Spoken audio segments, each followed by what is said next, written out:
great release, can beat you from the pocket. He also can beat you on the move, but he can gash you by tucking and running. 44 total touchdowns, 15 of them on the ground. Brent Venables is excited about this season. You see the numbers from John Mateer, a big part of this reason why. Nearly 4,000 yards of total offense with 44 touchdowns a season ago. The #1 transfer in the portal this past offseason. Brent Venables going into year number 4 here at the Palace. He's excited. 17th year that he's been on the Oklahoma coaching staff. And very, very optimistic about this team. Well, he should be, because he's back calling the defensive signals. And there's no better defensive coordinator in the country than Brent Venables now. He is the head coach, and everybody knows it, but he is not from 30,000 square feet. He's back in the woods, and that's good for OK. There you're going to look at Brock Spack on the sideline for Illinois State. He is the winningest coach in program history. A year ago, led his Redbirds to the FCS playoff second-round game. Season came to an end out in Davis, California. Absolutely perfect. Madison Hawk is the third member of our crew. She's on the sideline. We'll check in with her in just a little while. Illinois State won the toss. They deferred. It's going to be Oklahoma football as we get the 2025 season underway. Jaden Ott will take it off the bounce. It goes into the end zone, and so Oklahoma will begin its first offensive possession at the 25-yard line. Glad to have you along on this Saturday night in Norman. So this is what the OU watch list, the Walter Camp watch list, the O'Brien watch list. He has been picked by some analysts as a potential Heisman Trophy candidate. And he'll be joined in the backfield by Javante Barnes on this first snap for the Oklahoma offense. New offensive coordinator, guy calling the plays, Ben Arbuckle, who also was at Wazoo a year ago. Mateer to the air, complete. Gain of 4 on first down. Deion Burks on the reception. Second year in Oklahoma. He was injured a season ago, played in only 5 games. I love the early call for Coach Arbuckle to get his quarterback really comfortable. Nice, safe throw. Don't throw it down the middle, high balls or whatever. Throw it to the outside, get him going easy. Javante Barnes trying to get to the outside and a shoestring tackle. Patrick Bauer on the stop for Illinois State. That's a sensational play by Bauer, coming inside out, showing some speed. Right now, Illinois State is adjusting to the speed of the Sooners, but it looks like Patrick Bauer is ready to play. 3rd down and 6 for OU in the middle of the Illinois State defense, a guy that we'll watch closely, Ty Niekamp, preseason All-American at the FCS level. His dad is the defensive coordinator. To the air, complete, but stopped short of the first down. How about that opening defensive possession for the Redbirds of Illinois State? That was Niekamp on the tackle. Yeah, that's exactly what you want if you're the Redbirds defense. Play zone coverage, make the ball be thrown in front of you, and watch Niekamp break on it. Beautiful, short tackles, bring those arms. All young players bring those arms, and look at his buddies join the party. Mason Kaplan came in to help finish it off.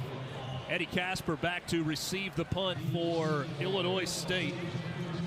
Jacob Ulrich, the punter for Oklahoma, transfer from Kennesaw State. He is on the Ray Guy watch list for the best punter in the country. 3 and out for the Oklahoma offense. Casper going to let this one hit. It takes a big Oklahoma roll inside the 20, inside the 15, all the way down to the 14-yard line. Big punt there for Ulrich. 54 yards with no return. Now it's Tommy Rittenhouse's turn, the senior from Geneva, Illinois, and St. Francis High School. He's a 5th-year senior.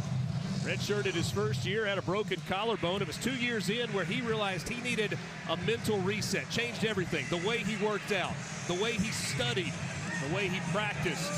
A year ago, he led them to the second round of the FCS playoffs. Rittenhouse joined in the backfield by Winkers Wright, the senior from Floyd's Knob, Indiana. Off of his right hip, on the ground to start things off. And not much there. In fact, that's a loss of a yard on first down. Kobe McKenzie and Marvin Jones Jr. leading the way. And so were the rest of his buddies right there with him. Listen, this is going to be an early test of this offensive line of the Redbirds. Can they at least get a stalemate? They cannot allow penetration and put this offense behind schedule.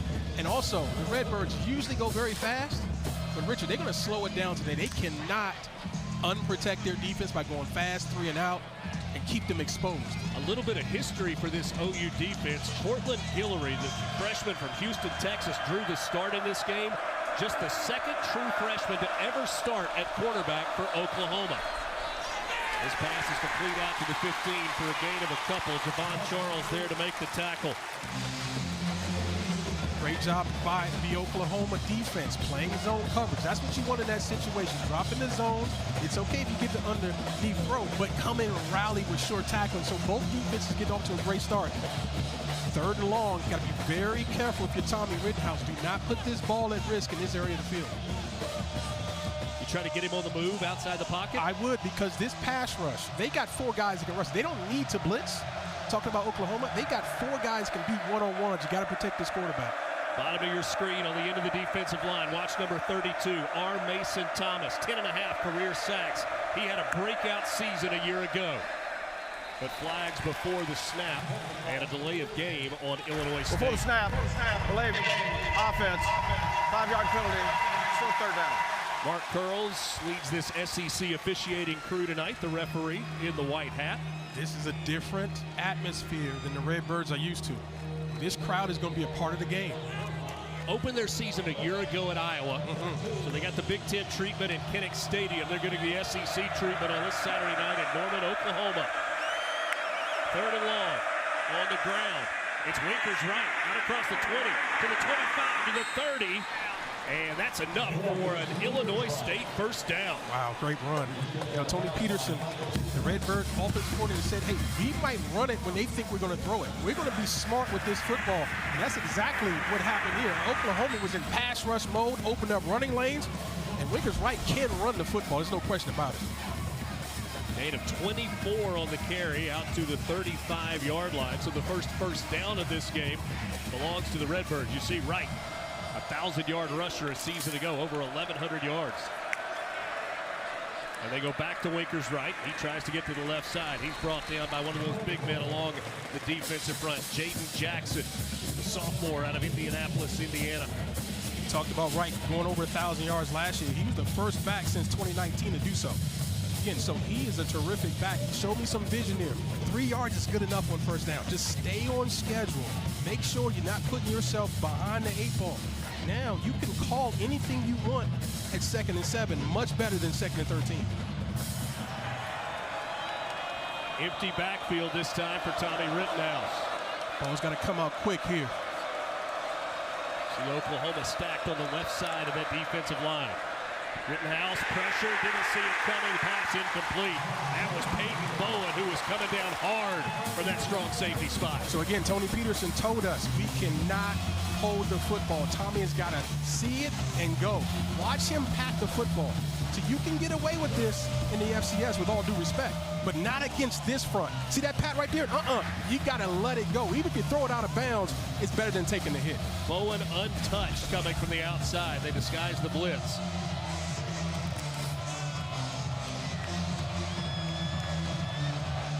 Running again here, partner. I mean, again, you got to be smart. You want to protect the football. 3rd and 7. Rittenhouse with time over the middle, and it's incomplete. Intended for the tight end. That was Javon Charles, the intended receiver. Couldn't haul it in. Kip Lewis there on the tackle. Yeah, again, breaking on the football. Nice job of being physical with those hands. Just because the receiver touches the football does not mean the play is over. You saw Lewis being physical and ending that ball on the ground. That's exactly what you want. Hayden Futch is the punter for Illinois State. Sophomore out of Valdosta, Georgia. Averaged 41 yards per punt a season ago. Isaiah Satania, the Arkansas transfer, back to receive this punt. He stands at about the 17. Satania trying to get to the outside. He's got some room and he's got wheels. Out across the 35, wrestled down at the 37-yard line. So 2 offensive possessions, a first down for Illinois State. No points here in Norman.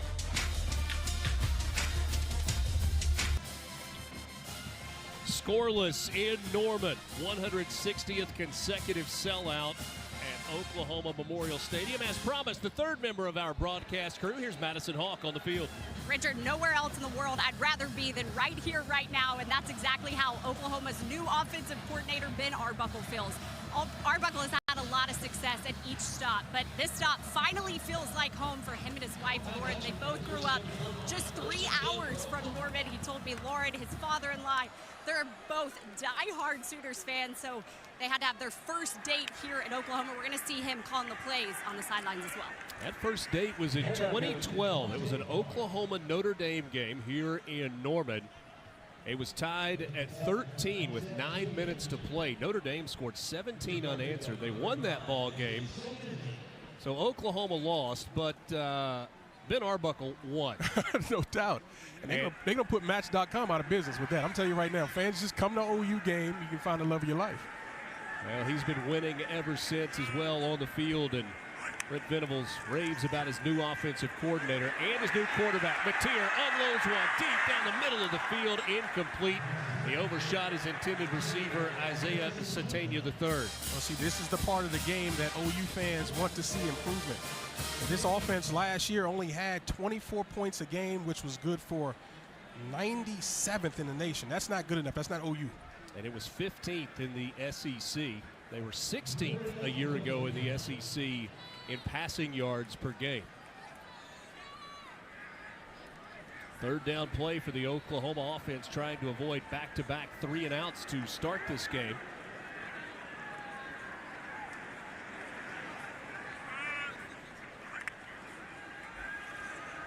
Mateer with time over the middle. That's complete.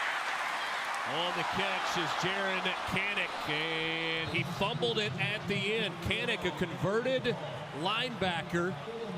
Really good hands. You saw him make the catch, pick up the first down, but Ty Niekamp involved in the catch. Wow, what a return of events. Again, good throw, nice catch. Now watch the physicality, multiple hats on the football. I didn't see the number, but literally got a hat on the football. Let's see who that is. Jack Dwyer, number Beautiful. 34, came in, knocked it out, and a turnover forced by Illinois State. That was one of the keys that Illinois State talked about coming into this game. They had to win the turnover battle. Unbelievable. Let's see if they can capitalize. Race down. Let's see if they go for a big play down the field on this one. Rittenhouse on the keeper. He's got some space and he can really run. Dives forward toward the 35-yard line. You know, the head coach, Brock Spack, said he's not very big. He doesn't have the strongest arm, but he is a pain in the butt for opposing defensive coordinators. Well, he's competitive. He's tough. He's not going to wilt. You talked about Kinnick Stadium. He accorded himself very well last year in that environment. He's not afraid of the moment. He's athletic. He's sort of just like John Mateer, just a little bit smaller, but he can run it as well. Averaged 6.2 a carry last season. Moving pieces around. That's Dylan Lord, the wide receiver, moving into the slot at the top of your screen. And movement up front. It's a direct snap, and now it's blown dead as Victor Dawson was moving early on the play. Yeah, false start for sure. Before the snap, false start, number 5, offense, 5-yard penalty, still first down. And Victor Dawson, not necessarily a guy that we thought was going to see a lot of playing time. We know about Winkers Wright. Illinois State excited to get Mason King back, but they're going to be very careful with him, kind of working him back in after an injury a year ago. Yeah, that's depth. I mean, they've got a bunch of running backs who they trust, and regardless of what happens today, that is going to bode well for them as they move into conference play and beyond. Jack McGarry is going out of the game. His helmet may have come off. Kind of took a shot in the head.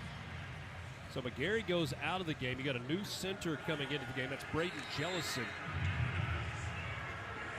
Addressing that penalty, Brock Spack specifically said we cannot beat ourselves with penalties. On the ground, it's Dawson. He's stacked up. First hit came from Kobe McKenzie, that middle linebacker. Conservative play call, which I have no problem with. Again, you're trying to stay in control of this game. 2-gapping inside, and you got multiple backers run through. So what does that mean? When you see a gap as a linebacker, you take that gap. Don't stay back. This defense is a one-gap, up-the-field defense, not just with their defensive line, but their linebackers get in the backfield as well.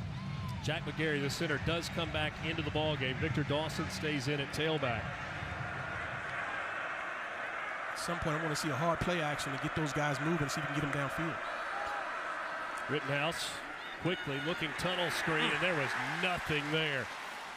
Gentry Williams, the corner, came up and made the tackle on Daniel Sopkowitz. Williams is a junior from Tulsa, Oklahoma. I like the physicality from this secondary. All of these guys can tackle. I mean, we know corners are about covering. We get that. But I got respect for any of the corners that can tackle and willing to tackle. And both of these guys, the young freshmen, Guillory and Williams, they will hit you. Loss of 5 on that play. How aggressive do you get here if you're the Redbirds? 3rd and 20 to the air. Pass complete and a tackle immediately. That was Guillory on the tackle. Cortland Guillory, the freshman. He played at Klein Oak High School. Talked about him being just the 2nd ever true freshman to start at corner. When we visited with the Oklahoma coaches, they are really excited about his future. And they should be. I mean, he's got great length, and they say that the moment isn't too big for him. He hasn't acted like a freshman at any moment. He's just fitting right in with these upperclassmen. I'm just telling you, guys like that project very well down the line. He had the big run early in the drive from Rittenhouse, but a penalty and then a 5-yard loss on a pass play. Futch to punt it away. Oklahoma had a player coming on late. This one's going to hit inside the 5-yard line. It's going to be downed at the 6. A good punt and good coverage by Illinois State. 5:43 to go, quarter number 1. Still no score here in Norman.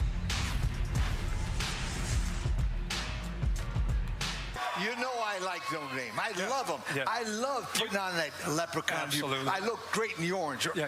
I mean, Look, you did it. Not this week. Give it an Oklahoma head. Oh, old school. Old school this week.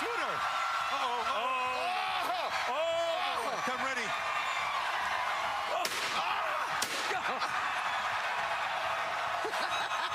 I'm telling you, man. Oh, God. That is really... It was the second shot that got him. The second one was the loud one. He had that Sooner schooner hat on. Lee Corso, a brilliant career, came to an end earlier today in Columbus, Ohio, when he donned the headgear for the very last time and picked correctly when he put Brutus the Buckeyes hat on. A man that has lived college football for half a century. Did he haul that in? What a catch! Nakuba in coverage. Deion Burks said one hand is enough. What a pass. Now, I like going fast here. Don't give the officials a chance to look at it. Snap the football and it's good.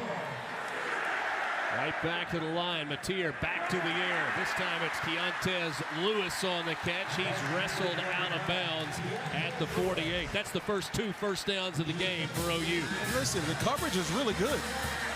Kuba is right there. But sometimes the throw and the catch is perfect. You're trying to force perfection, and folks, you just saw perfection. Wow. So Oklahoma in business near midfield after going 3 and out on their first 2 offensive possessions. Mateer keeps it. This is part of his game that people don't talk about as much. A year ago, John Mateer carried the ball 178 times for 826 yards. He found the end zone 15 times as a quarterback. Yeah, deceptively quick with it. And what I like about him is the ball security. As often as he runs the football, he doesn't lay it on the ground.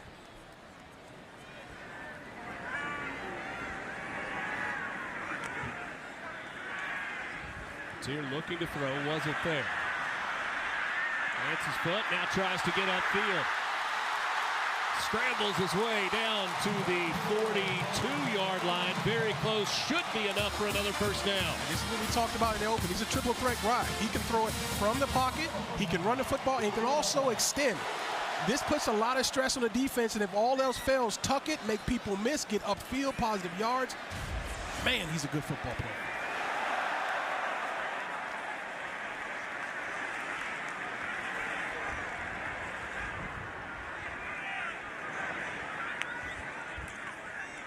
Mateer, great a year ago at forcing missed tackles, best in all of FBS. On the carry that time, Javante Barnes works his way down to the 35-yard line. And outside zone was that play, and when you got that zone block and you got offensive linemen all moving together in one direction, if your back has vision, there will be cut back lanes, and Barnes exploited one there.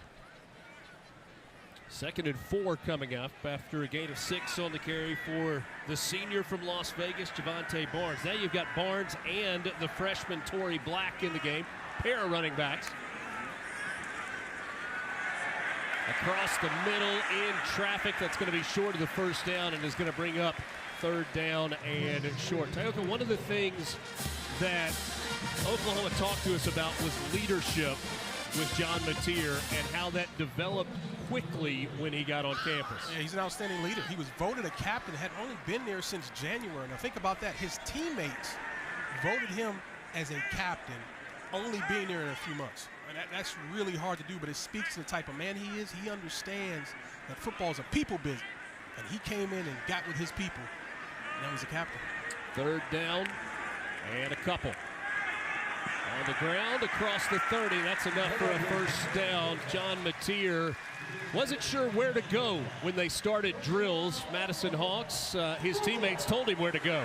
Yeah, when he arrived on campus, he went to the back of the line of workout drills, and then his teammates quickly pushed him to the front of the line and said, hey, you're our QB1 now. You are our leader. He said he was so thankful that he instantly had their respect. It wasn't the coaching staff that told him to get to the front. It was his teammates, and he told me that just meant so much to him. But his key leadership method is to lead by example. Todd Bates, the co-defensive coordinator, told us he saw that happen and still gets chill bumps thinking about the way that it unfolded. Satania on the catch, short gain there. And you saw with John Mateer on the front of that left shoulder, that captain's patch. And that says something when you've got a transfer that comes in and earns that honor. Yeah, I'm going to tell you this right now. He's a 500-pound squatter, okay? So what does that mean? When you got a quarterback who comes in the weight room and works his butt off, that inspires teammates. That makes them respect. A lot of quarterbacks don't touch the weight room very much. John Mateer is not one of those guys.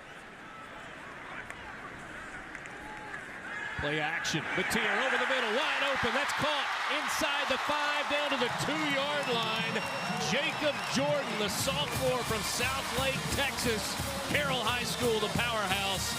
It's Oklahoma in business. Well, you were starting to get in rhythm offensively, looking very good right now. Whistles before the play, movement up front. The signal is false start. False start. Number 9, offense. 5-yard penalty. Still first down.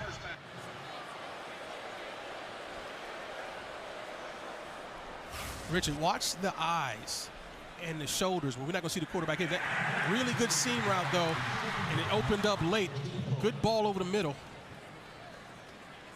Great job of getting the ball out of his hands. He knows exactly where the ball needs to go. You don't see any hesitation because he's been in this offense now for 3 years. Jacob Jordan, who made that catch, came into this program as a walk-on, had 27 catches a year ago. 2nd and goal from the 7. Mateer going to keep it. Trying to get to the outside. Mateer inside the 5. Mateer into the end zone for his first touchdown as a Sooner.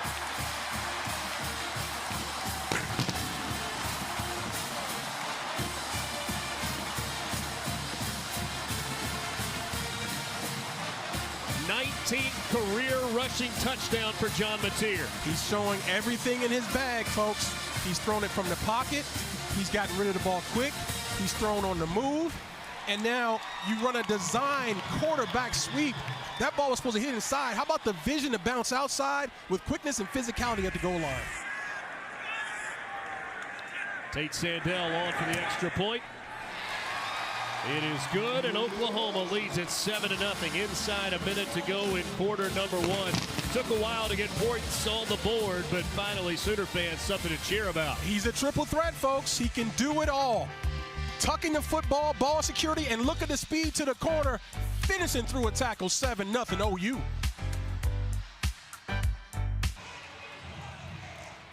10 plays, 94 yards, 5:04 off the clock, capped off by a John Mateer touchdown run, 7-0 OU in front of Illinois State. An Illinois State team that came into this year as preseason number 6 in the FCS polls. A year ago, 10-4, 6-2 in the Missouri Valley Conference. They were an FCS playoff team. Won on the road, 35-27 over Southeast Missouri State. Season came to an end at UC Davis, lost 42-10. Matt Lawson is the deep man to receive the kick for Illinois State. This one a fair catch called for at the goal line. So Tioga, a long drive for Oklahoma. 10 plays, took nearly 5 minutes. They got into a rhythm, and a big part of it was the offensive line began to push around the Redbirds' defensive line. And when the offensive line can give time and open up lanes, you can call whatever you want. And obviously, you got one of the very best play callers in all of college football in Ben Arbuckle, and you got a quarterback who's hot and comfortable. And so now it's the offense's turn for Illinois State. Only 39 seconds to the end of the quarter. That's going to help. How important to get a first down or two, give that defense a chance to rest? Very important. You mentioned 10 plays. Rittenhouse to his right, dumps it off. That's complete. Out to the 30 for a gain of 5. Scotty Preston Jr., one of the tight ends in this group for ISU. But to finish the point, you mentioned 10 plays in that last drive. It would be a recipe for early disaster if the Redbirds can't take time off the clock and string together some plays and get a first down or two, if nothing else, to get that defensive rest. Illinois State more than happy to let the clock tick off and go to the sideline. They Smart. are a tempo team, and yet their offensive coordinator, Tony Peterson, said, we're going to huddle, we're going to slow it down on every single play. It's our best chance against this Oklahoma team.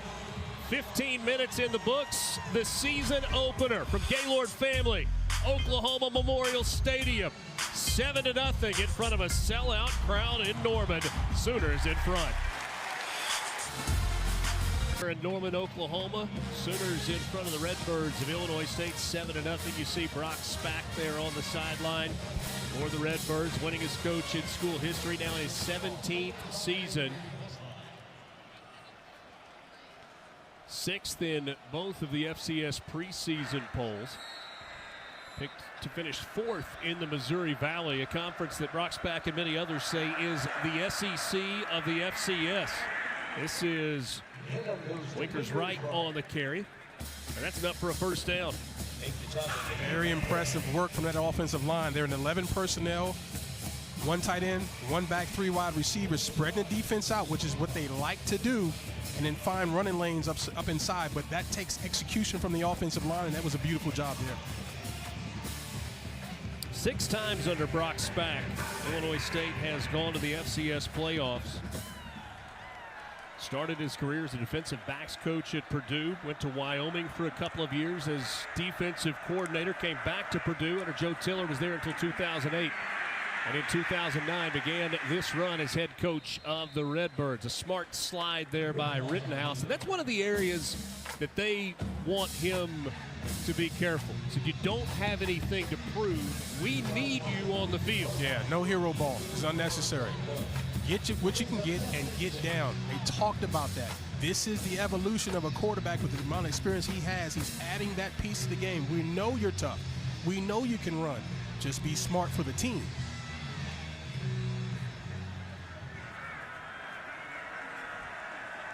Wright stays in at tailback. We've seen 2 different ones for Illinois State so far. Victor Dawson, Winkers Wright got the start. Rittenhouse to the air, a look-in pass, and that one is dropped by Sopkowitz, and that is rare. He was a 1,100-yard receiver a season ago, 2nd team All-Missouri Valley twice already in his career. NFL scouts like his size and his ability to go up and get the football. That time, he just can't miss the layup. I mean, this is the type of game where plays like that become magnified. You run a slant, it's open, the ball's on time and on target, and you drop it. 80 catches a year ago for Sopkowitz, who's lined up at the bottom of your screen. Rittenhouse out quickly, goes right back to Sopkowitz. A flag comes in. The catch was short of the first down. will check the call. Yeah, I think that's a PI, partner. I think you got a grab to the back Pass of the jersey. interference. Number 4, defense. The penalty is a first down at the spot of foul. Sopkowicz is working against the freshman. Man coverage. He doesn't want to let him inside. Beautiful job of getting inside. Here comes the ball, and there's the grab from the back of the jersey. He'll learn. Talking about Cortland Guillory. You can't grab a jersey and pull it. That's easy for the striped shirts to see it. Get in there tight and be physical with your hands. If you're beat inside, finish the play with your hands on the football. A couple of first downs on this drive for Illinois State. Approaching midfield from the 45 to the ground. This is Victor Dawson. Short gain there on first down. You say short gain, and it was.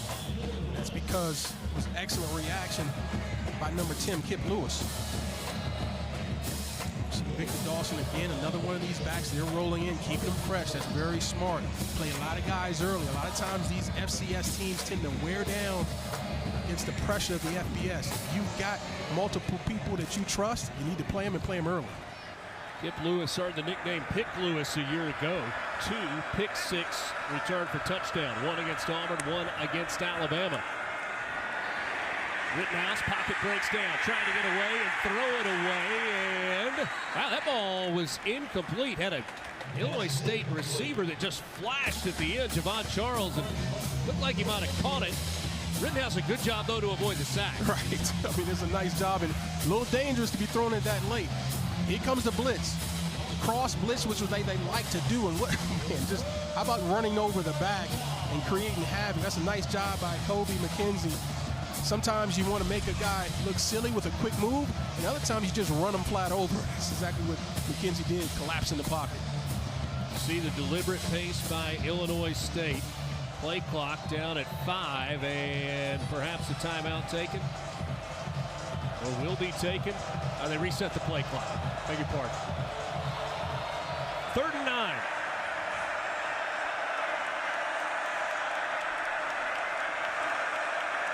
Casper the motion man.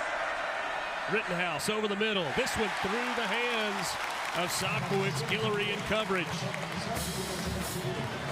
So listen, Rittenhouse had some pre-snap information. On the motion, he knew it was man coverage, and he knew exactly where to go with the football. But against this defense, these receivers have got to be able to make the tough catch because they're not going to be running wide open against a strong secondary like OU's. And an interesting matchup that we've seen Illinois State go to. They think they've got the advantage with Sopkowicz against the freshman Guillory, but Guillory holding his own. No question. He's really tight there, but you got to squeeze the football. I mean, your quarterback is counting on you as a senior to make the play. Last time, Hayden Futch was able to down it at the 6-yard line. It's the end-over-end kick. It's going to hit and roll. It's fielded by Satania. Makes a man miss. Satania across the 20. Wrestled down at the 23-yard line. That's where the Oklahoma offense will go to work when we come back. Sooners in front, 7-zip. You're watching the SEC on ESPN. Norman, Oklahoma for the season opener between the Oklahoma Sooners, ranked 18th in the country, and Illinois State. Next weekend, a triple header on the SEC Network. It started with Utah State and Texas A&M from Bryan College Station. Then it's South Florida in Gainesville. DJ Lagway and the Gators hoping to avoid the fate that we saw last night. We'll finish up the day on the SEC Network with ULM in Tuscaloosa to take on Alabama.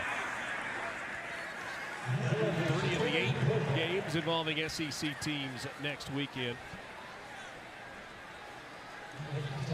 Nice play by Jake Anderson. He's been getting off the top of the pile a lot. How about 8 of 9 to start the game for John Mateer? Make it 9 of 10. Jaron Kanak, he holds on to the football this time. A big play for the tight end. The senior out of Hays, Kansas, who is a speedster. 10-3 in the 100-meter. Get excited. Boomer Sooner folks, you got a big-time quarterback again.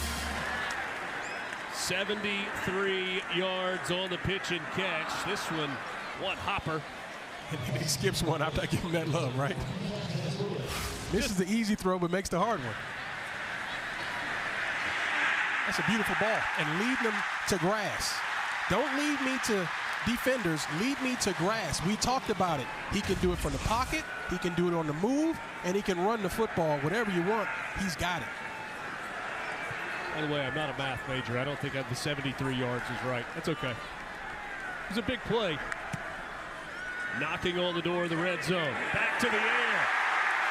How about a touchdown, Deion Burks?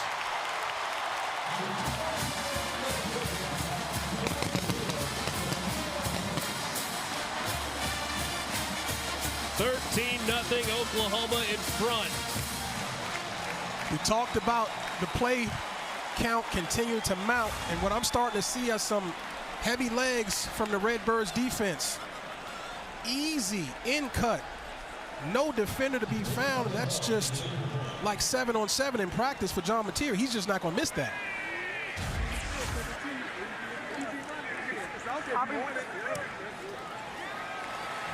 Extra point good. It's now 14-0. The Sooners taking control of this game.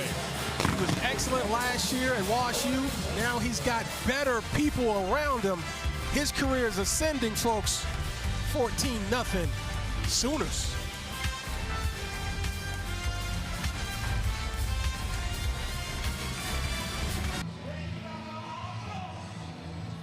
Oklahoma leads it by a couple of scores. Look at this. What do I mean by this? He's been in the same system with the same coordinator for now 4 years. Redshirted one, right? Now he's playing, this is his 3rd year. So, you've got a confident, experienced quarterback who understands what's happening. He's leading this offense impeccably.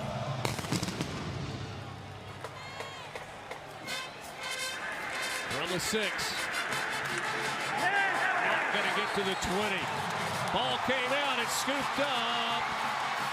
They spot it down, though, at the 18-yard line. Sooners fans, for a moment, thought they were about to get to celebrate another touchdown. Ball came loose.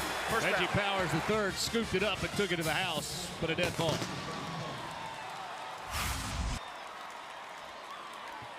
Covering up with 2 hands.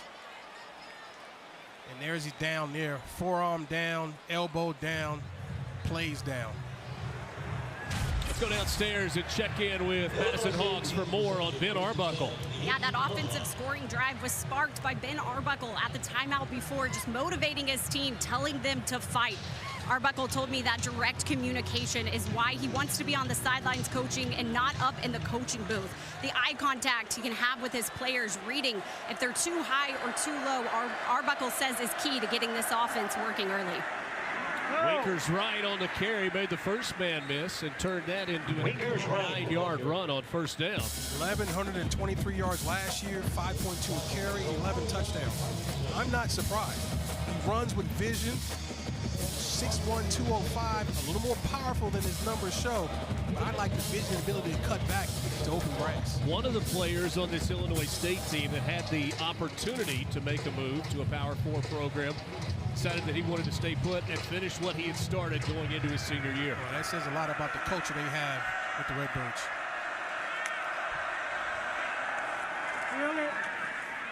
Out across the 30, another hard run and a first down for ISU. So listen, it's 0 points on the board for OU defense, which is great.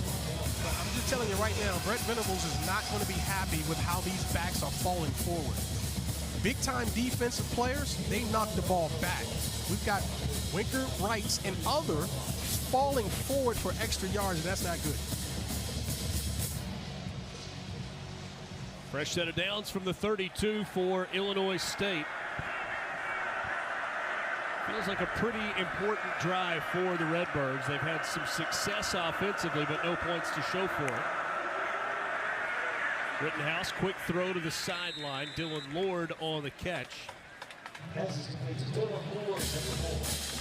Maddie, a little bit more on Brent Venables. Yeah, Yeah, Brent Venables told me he made the decision to call the defense because he understands that if the Sooners are going to be elite, it starts with having a great defense. And he really didn't want to put the pressure on anyone else but himself. It will, of course, be a collaborative effort. That's why he has a small desk in the defensive coach's room, because he wants to be a part of every single conversation. Guys, he also laughed and said, it's also because I'm pretty good at it. And that he is. He does have 3 national championships as a defensive coordinator. One of the best in all of college football. He was the DC here in Oklahoma in 2000 when the Sooners won their last national championship, and then 2 of them at Clemson. You know, I remember the late, great Kobe Bryant, when asked about does he trust his teammates, he said, of course I trust my teammates. They work hard, but you know what? I trust myself more.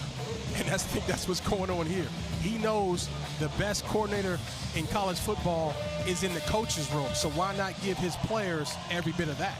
And interesting that both the man calling plays for the defense and the man calling plays for the offense, both on the sidelines, which is rare in this college football environment. 3rd and 7. Rittenhouse sets up the screen, and it's sniffed out beautifully. On the tackle, Kendall Daniels, the 5th-year senior from Beggs High School right here in Oklahoma. An Oklahoma State transfer. Oh, man, they had this whole thing set up. The problem was one guy didn't go for the fake, and that's Kendall Daniels. He plays the cheetah position. What does that mean? You've got to be a hybrid linebacker, blitzer, safety type. Those are athletic guys playing that position, and Kendall Daniels made a heck of a play. A lot of different names for that spot depending on the program that you play in. But a lot of times it's the most athletic guy on your defensive side. Got to be able to hit.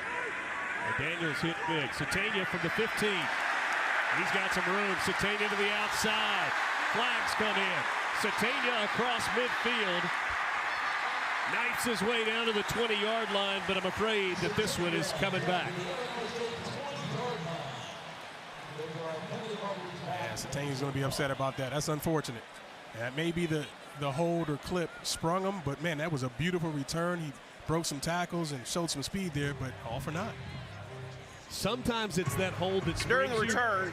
Illegal block in the back, number 16 receiving team.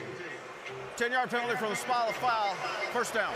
But sometimes you're really frustrated if you already passed him and you're like, you didn't have to do that. That one was probably significant. OU ball when we come back.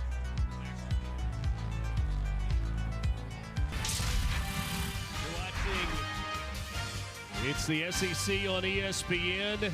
Next weekend here in Norman, it's the Big Ten in the SEC. Michigan and Bryce Underwood, John Mateer and Oklahoma squaring off next Saturday night under the lights. How about this QB matchup? Bryce Underwood, the freshman, named the starter for the Wolverines coming into the year. Nothing young about John Mateer. Ty Niekamp.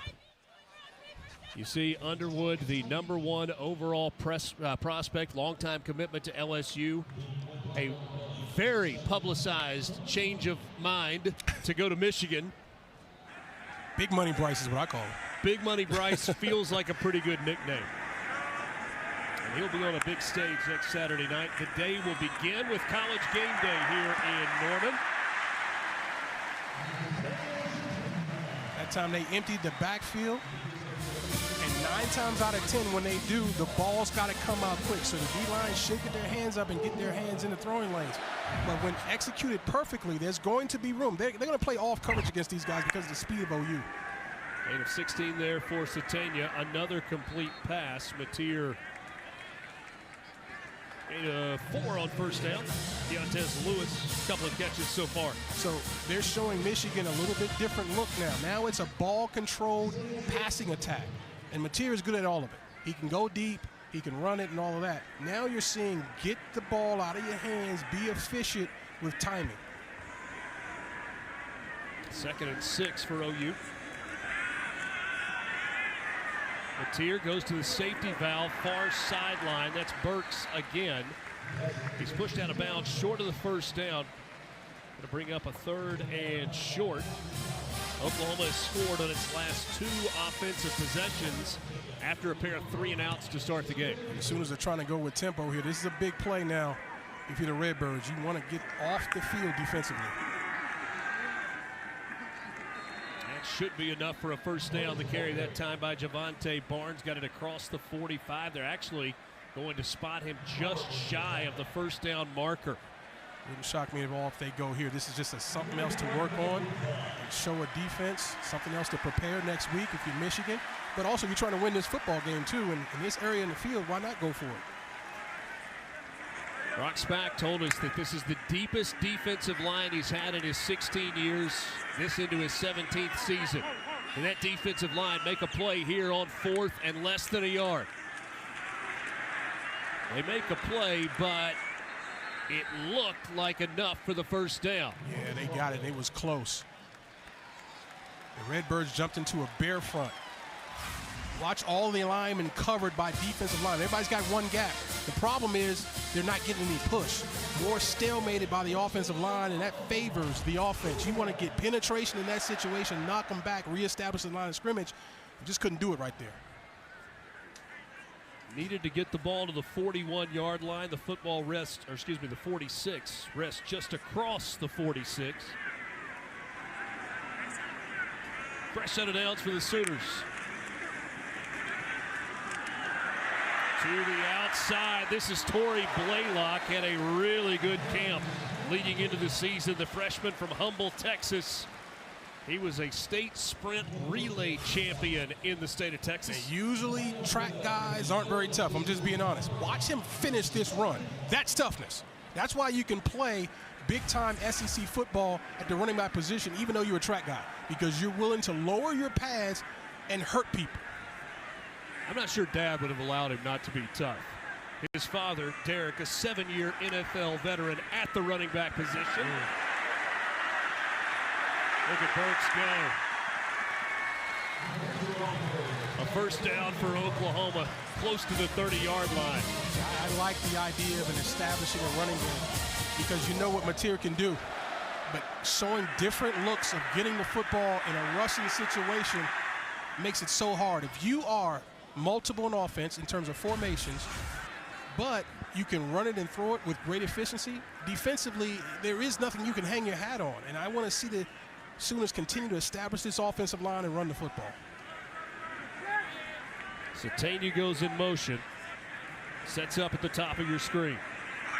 Mateer from the gun.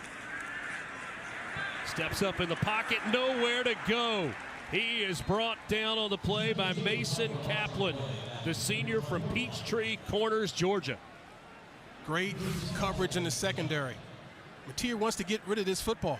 And then the pressure also. So he's speeding his look up. And that's just an effort rush by number 14, Kaplan. Watch him keep coming. Just keep coming. Don't give up. And you'll see this from the Redbirds. No matter what happens today, they're going to respect the game and play hard for 4 quarters. No question about that. Closing in on the 3-minute mark here in the second quarter. Kanak in motion. Mateer to his right. Throws it all high and incomplete. Intended that time for Jermichael Carter. Probably his first bad ball of the game. He had a wide open receiver hooking up in the flat area, hooked the curl area, and just missed him. Usually very accurate on the run and on the move. Ball to 35. 3rd and 14 for Oklahoma, trying to make it 3 straight drives with points. Leading in this game 14-0. Mateer on the swing pass. It's Blaylock to the 30, to the 25, to the 20. Look at that burst down to the 18 for a first down. Sometimes the play call is perfect versus the defense that's called. This time, Illinois State tried to bling a blitz off the corner. They got just a beautiful job of calling a swing pass with blockers downfield. Now you got man coverage, and if one guy can't get there, it's a big play. Needed 14, got 16. Ball at the 19, in the red zone for OU.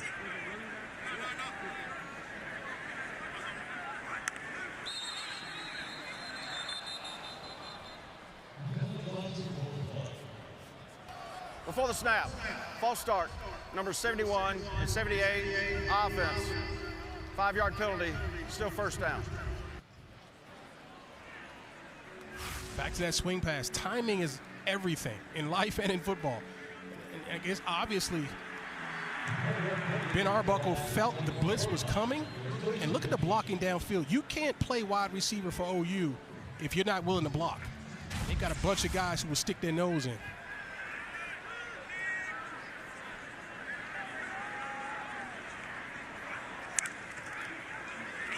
Blaylock delivering the hit. You like that, don't you? I do. I played a lot of football, and I've seen track guys try to come on the football field, and it usually doesn't bode well, especially at the running back position. They want to bounce outside. He's willing to stick his nose inside and run guys over. This is the 2-minute timeout. 2-minute timeout, 14-0 OU in front of Illinois State. It's the season opener in Norman. Oklahoma leading 14-0 and threatening to score once again before halftime. 2 minutes to go until the halftime break, when the pride of Oklahoma will take the field. You can watch their halftime performance on the ESPN app. Maybe the biggest differentiator between college football and the NFL, the marching bands. No doubt. And they work. Who do they work to get ready for the start of the season? 2nd and 12. Mateer with time. Over the middle. Delivers complete. Aaron Kanik, another catch for him. Started 10 games over the last 2 years at linebacker. In his career, 103 tackles. Forced a couple of fumbles. Offensive coordinator Ben Arbuckle said he's the coolest dude in the building. Friends with everyone, but when he steps on the football field, he flips the switch. And make no mistake, playing linebacker helps him with that tight end position. He knows exactly how linebackers cover and where the voids are in the zones. Blaylock in the backfield. It's Blaylock on the carry. Picks his way down to the 5-yard line. Gang tackle there. I like this freshman now. He hasn't really busted loose yet. We talked about his top end speed, but just the discipline to run up inside, the fearlessness, and then also the impact on contact. Just a freshman. 2nd and goal from the 5. Oklahoma trying to make it 3 straight possessions in which they get into the end zone. Inside a minute until the half. Blaylock into the end zone. Touchdown OU.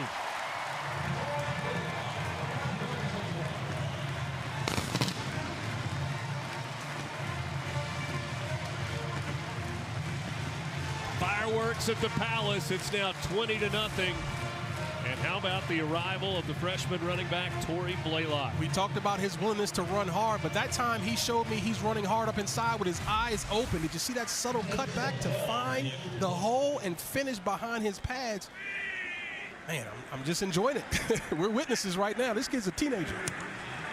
Extra point good from Jacob Ulrich. And with 51 seconds until the half, it's now 21-0 Oklahoma. Just a basic dive play into the A-gap. And a lot of guys would have been content just running up inside and hitting whatever they hit. He showed that he can have his feet underneath him, be patient, and then explode through the hole with physicality. He's got it all, folks. Again, we haven't seen him bust loose on the corner. But if we do, not many people are going to be able to catch him, not just on this field. He's going to be one of the faster guys in the SEC. Big day in college football. They got started with Texas and Oklahoma, a top 3 matchup in Columbus. That was fun. A lot of defense. That's what I like. You know that. I know you do. Ohio State with the win over Texas. Auburn out of the SEC going on the road last night, getting a win against Baylor. And they did it with physicality. They ran the football. I like what I saw from Auburn. Tough football team, looks like to me. Some eyebrows being raised around the country. 2 minutes to play in Tallahassee. Florida State off of that nightmare season a year ago. 31-17, leading it over Alabama. I think you're trolling me right now because we talked about me thinking that Alabama might surprise some people. I mean, it's just one game, but I didn't see this one coming. We were just talking. I just told him myself, didn't I? I didn't have to do that, did I? What a fascinating year, though, in the SEC. Most people have Georgia or had Georgia and Texas, and probably still do. It's kind of the top 2 teams in the SEC. Then you've got this big group. LSU. There are people that think LSU can win it all this year. Alabama, although a tough day for the Tide in Tallahassee. Oklahoma. You've got this Oklahoma team. You've got Texas A&M. South Carolina. South Carolina, who was right on the outside of the playoff discussion a year ago. You know what? If but we North don't, Sellers back. That's right. If we don't say Tennessee, somebody down on that field is going to be upset with us. Madison, Tennessee, perhaps in the mix. Impressive against Syracuse today. Ole Miss was a 9-3 team a year ago. On the ground, that is Victor Dawson on the carry, and Illinois State going to get the football to start the second half. Probably content to let this clock run out. I think so, but I like this Dawson. 5'11", 220 pounds. He gives them a little different look with his physicality. Mason King is a 220. We haven't seen him yet. But, man, Victor doesn't look like a backup running back to me. Mason King injured a year ago. He had just one carry for the entire season. It happened in the opener against Iowa. Hard run there by Dawson, and that probably will be the last play of this first half. That should have been a TFL right there, but I like how Dawson finished that runoff. 292 yards of offense in the first half for Oklahoma, and that was after back-to-back 3-and-outs to start the game. 227 of that through the air for a team that a year ago was last in the SEC in passing yards per game. Sputtered a little bit in the first two series, but ever since then, you saw an offense get into a rhythm. Madison Hawks has Brent Venables on ESPN. Halftime score in Norman, Oklahoma, 21-0. The 18th-ranked Sooners leading it over the Illinois State Redbirds out of the Missouri Family Conference. Back at the Palace on the Prairie, another sellout tonight alongside Tyoka Jackson. I'm Richard Cross. Madison Hawk is on the field. A dominant performance in the first half for Oklahoma, but it took a little while to get going. It did, and I'm not shocked by it. It's still the first game for everybody, right? They breaking in some new guys in the front, new center, new guard. I mean, this thing is going to happen. 2 series is all it took, though, and they leaned on their quarterback to get this offense in a rhythm, and he responded hugely. John Mateer starting on that third drive, got the Sooners going on multiple occasions. You called him a triple threat. Yeah, and it's because I watched the tape, and the tape showed everything that you're seeing right now. And you would think, well, okay, listen, that was at Washington State. Can he do that with Oklahoma and the SEC? We're not in the SEC yet, but yes, the answer is yes. When you play with better players, it makes your job easier. I expect him to do exactly what you're seeing now. Maybe it won't be quite as easy, but he's going to give you an entire bag, throwing it from the pocket, on the move, and tucking and running. And again, for an offense that was at the bottom of the SEC a year ago, 292 first half yards, 227 through the air. It's a different look. You see the 13 first downs in the first half for OU. Sooners lead at 21-0 over Illinois State. Coming up next, we've got the second half of the season opener. Oklahoma trying to start the season off with a win at home against Illinois State. Second half coming up next. 227 yards through the air for John Mateer on 15 of 18, 1 on the ground, 1 through the air in terms of scoring. Illinois State won the toss to start the ball game. They deferred to the second half, and so they will get the ball first to begin this third quarter.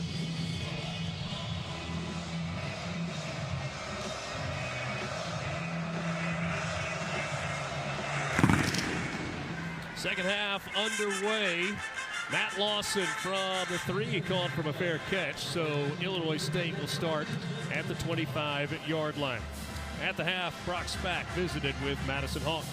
Yeah, and Spack told me really it's simple. Right now the Redbirds are beating themselves. He said they're just a block away from having long, explosive runs. He thinks the passing game has to get better. Rittenhouse, though, his quarterback, he said he's doing a good job controlling the offense.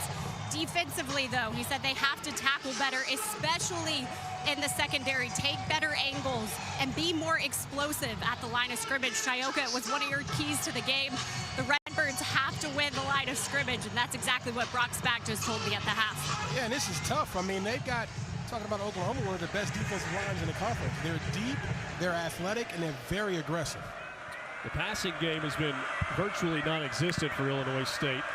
Rittenhouse 5 of 11 for 12 yards. That's going to help right there. A 10-yard completion on first down, and another first down for the Redbirds. I like how they got Rittenhouse on the move. Get him away from that pressure. Get him away from that aggressive defensive line. First of all, if it starts with a hard play action, and we talked about it in the first half, give him that hard play action because these linebackers react quick, and that will open up throwing lanes. Winkers Wright, the leading rusher in the first half, 6 carries for 48 yards, including a 24-yard run.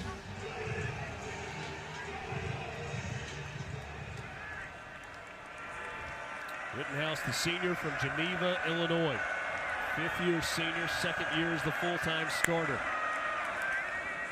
On the ground, it's Victor Dawson with a burst up the middle. That's another first down, so 2 plays. A 10-yard play and now a 13-yard gain on the ground. As good as this offensive OU has been, this has been slightly disappointing, maybe more than slightly disappointing if you're a Sooner fan. Defensively, they're giving up some runs. They're getting gashed down the middle sometimes, and then 6.3 they gave up in the first half. 83 yards, 6.3 average. That is not good enough for Brent Venables defense. And you know the team that is coming in here next Saturday, the Michigan Wolverines, wants to run the ball downhill.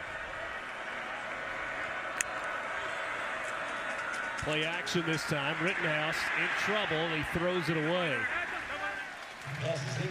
I'm not sure he was out of that pocket. Quarterback was outside the tackle box, threw the pass beyond the line of scrimmage. Therefore, there is no foul for intentional grounding. 2nd down.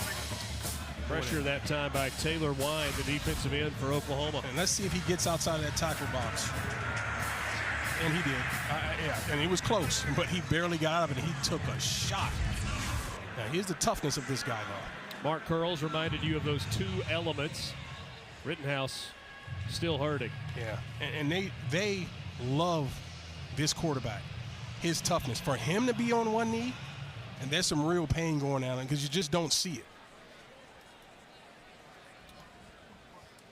Beckham Pellant is the backup for Illinois State. We're going to see him after the timeout as the training staff attends to Tommy Rittenhouse.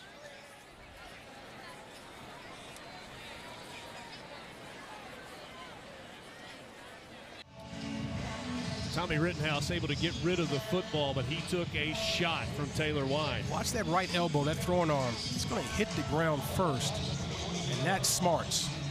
That's driving something up into something else, and that's the throwing arm. I'm just hoping that he can shake that off and come out of that tent.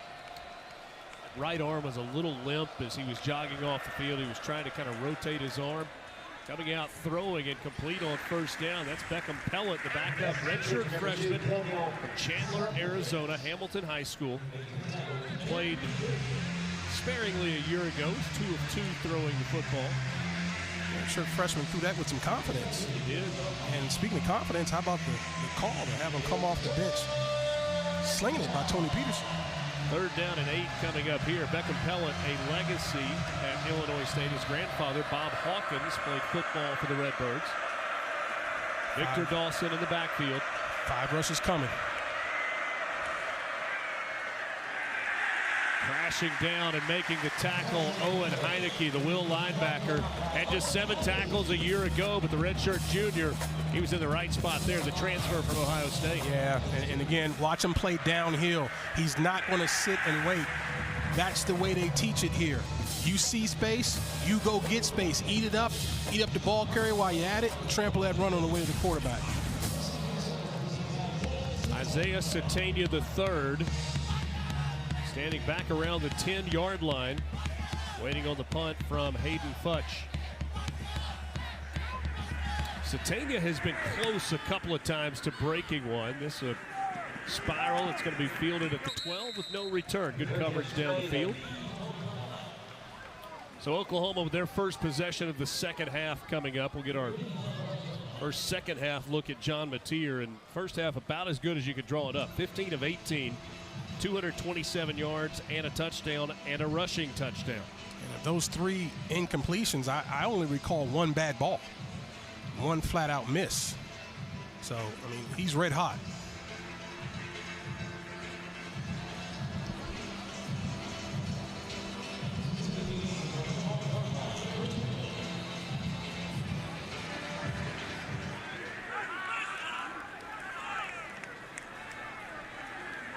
Offensive coordinator Ben Arbuckle, I think this was affectionate when he said it, that John Mateer's a meathead.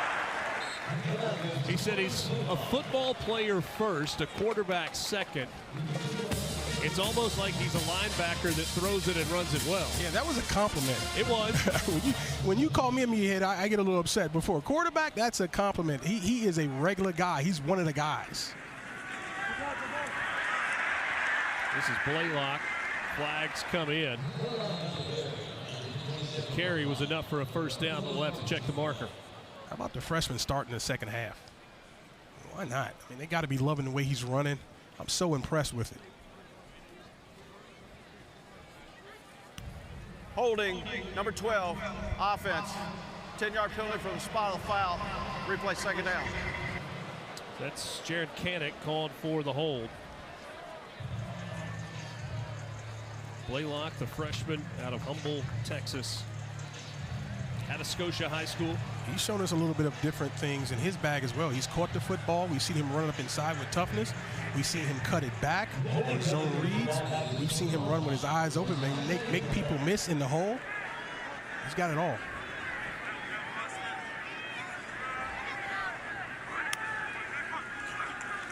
Mateer on the slant.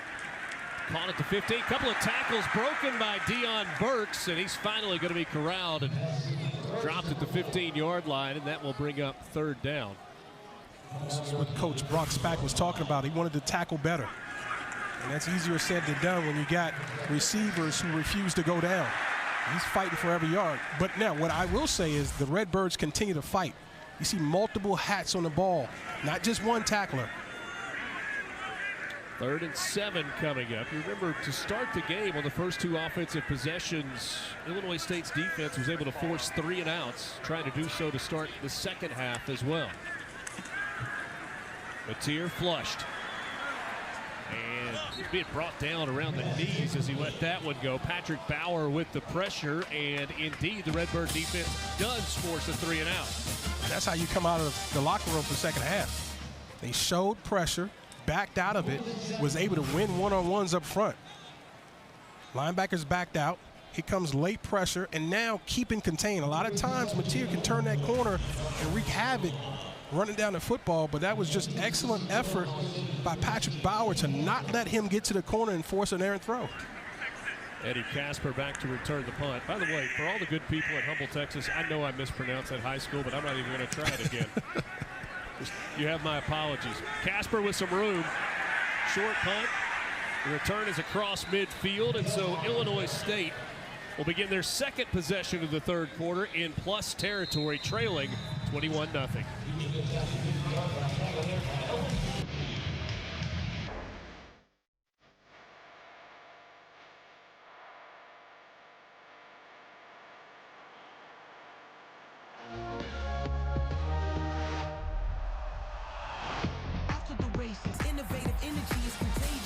Saturday night right here in Norman, Oklahoma. It's a matchup of Titans, Michigan, and Oklahoma. Michigan, the winningest team in college football history with 1,012, 950 for Oklahoma. That's number 6 all-time. Combined 19 national titles and 10 Heisman Trophy winners. They will come in and challenge this Sooner front seven. They are looking to bludgeon people. How about only the second meeting ever between Oklahoma and Michigan? From midfield to the air, it is still Beckham Pellant in the game. You see Tommy Rittenhouse on the sideline. Let's go downstairs, check in with Madison Hawks for an update. Yeah, Rittenhouse was being attended by the Redbirds medical staff in the tent. It wasn't for long, though, guys. He came out holding that right arm. He put his helmet on, though, took a few throws, and gave his coaches a thumbs up, saying he's good to go. So we'll see when he gets back into this game. Think of this. Last year, he played with a bilateral sports hernia. And if you know anything about sports hernias and what that does to your midsection, your core, everything you do is painful. And he played the whole year with it, got to take care of it in the offseason. But I'm just telling you right now, toughness is not a problem for that guy. He got the surgery done in Philadelphia a little bit before the start of spring practice. He actually went to Brock Spack and said, let me go through spring practice and then get it done. And Coach Spack said, no, you're going to go get this fixed, so you got plenty of time to get well. We need you for the season. And so Beckham Pellant got basically every single snap at the quarterback spot in spring ball. And he's going to lean on that experience right now in a hostile environment. 3rd and long. Let's see how the kid does. Second best starting field position of the night for Illinois State. They began at midfield. They had the other drive that began at the 41 after the fumble recovery. Pellant has it batted down at the line. And the Oklahoma defense stands tall to force a 3 and out. He's only 6 feet tall, so the launch point is going to be lower. Watch him get depth in his drops. You want to see him get a little bit more depth just to get the angle right, but the ball has to come out quick because he's doing it from empty. It's just a great job defensively by Thomas to get his hands up. And that was R. Mason Thomas, the senior from Fort Lauderdale.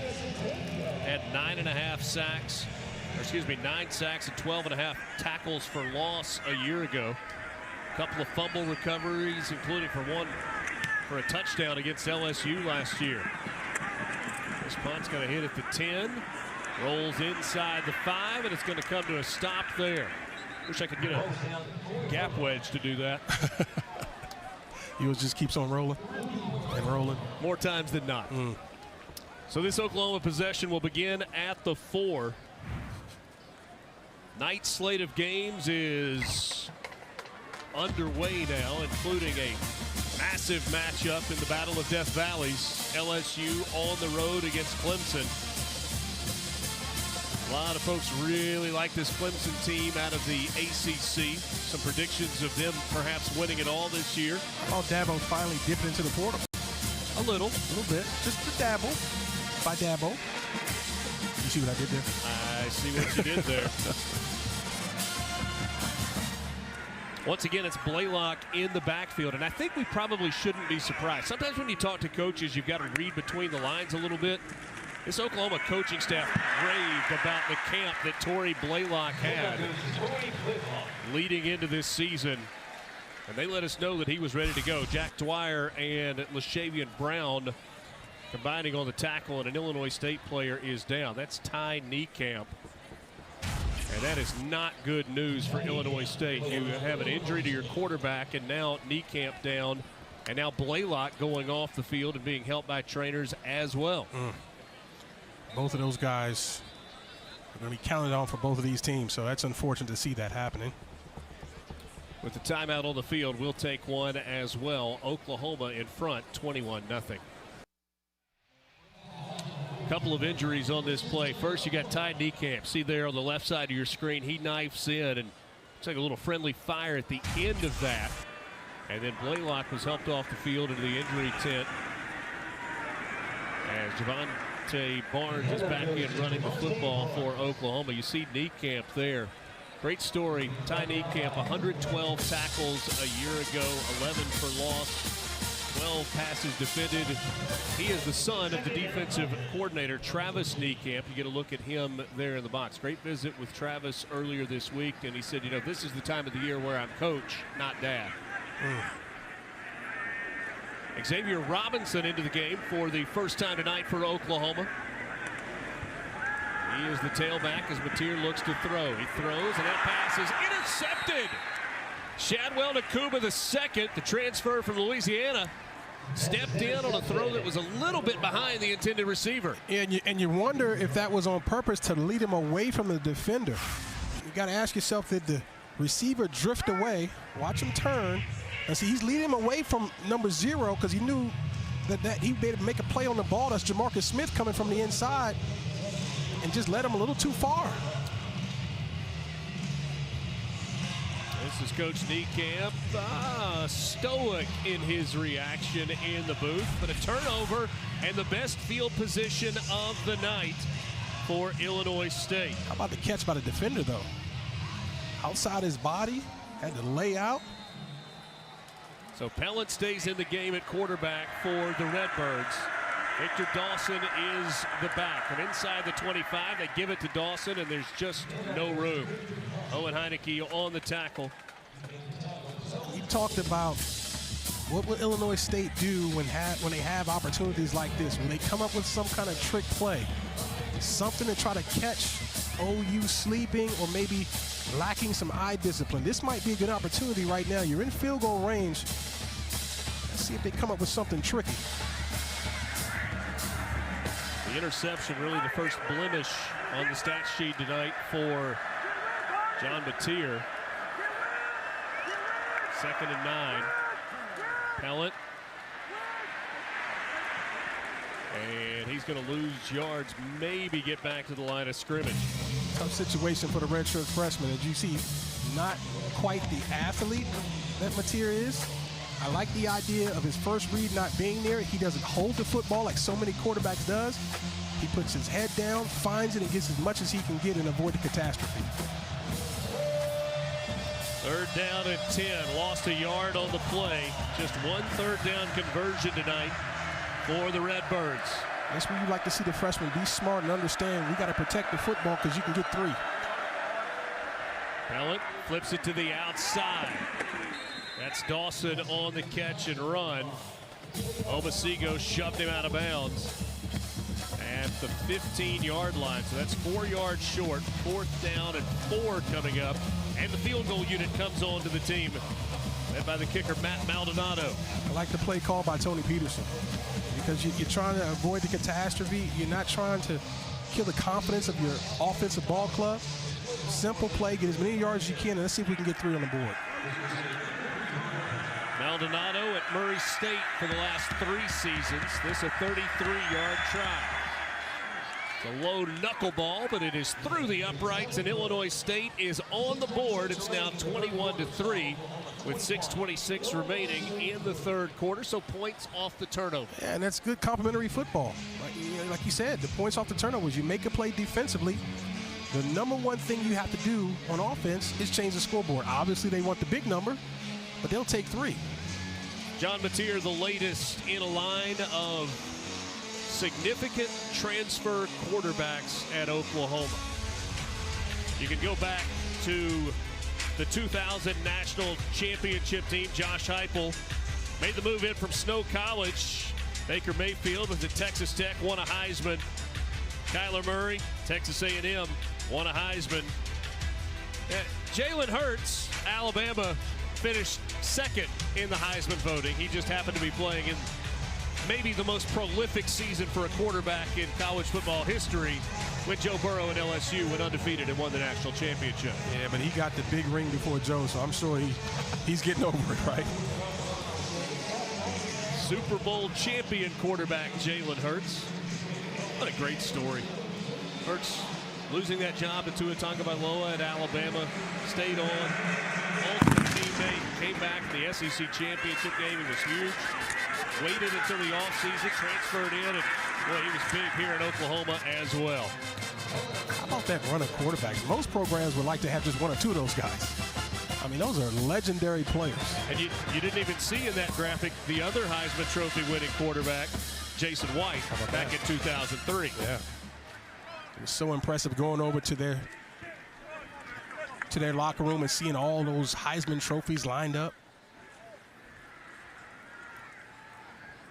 Quarterbacks ranked in the top 25 for ESPN. Top 25 players. See some of the quarterbacks ranked. John Mateer, 16th best player in the country at the quarterback spot. 3rd highest ranked quarterback in that list from ESPN. Here he is to start this drive, hands it off. Not much there for Xavier Robinson. Been impressed with this defense. Obviously not a lot of help offensively, just 3 points on the board, and they've had to do it the hard way. Gave up a couple big plays, but for the most part, they played really well against extremely talented offense in Oklahoma. Oklahoma, a total of 7 Heisman Trophy winners. The first 3 were running backs. The last 4 have been quarterbacks. Mateer, not so sure that his coaching staff wouldn't prefer to see him just step out of bounds there as opposed to fight for that extra yard. Yeah, because when you do, especially when you got hustling big guys, in white jerseys, they fall on you. And sometimes, as we've seen already, it's not the initial hit that gets guys injured, it's the fall.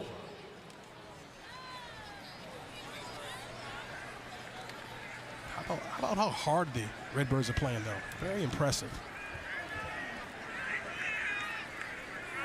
Showing pressure again. Will they bring it this time? 3rd down and 4. Mateer to a wide open wide receiver, Keontez Lewis. Had a soft spot in the zone, made the catch, and fell down for a first down. And I don't know why he fell down. Because if he stays up, he's still running. Watch him hook up. That's a blown coverage. If he can somehow keep his feet, he hits his head on the goalpost. Mateer dumps it across the middle. That's Robinson on the catch. Out to about the 43-yard line. So Billy Vessels was the first Heisman winner. That was in 1952. Then you had Steve Owens in 1969, the great Billy Sims in 1978. But the run on quarterbacks has been impressive. Jason White in 03, Sam Bradford in 08, and then back-to-back in 17 and 18, Baker Mayfield and Kyler Murray. Reese Edwards injured on the play.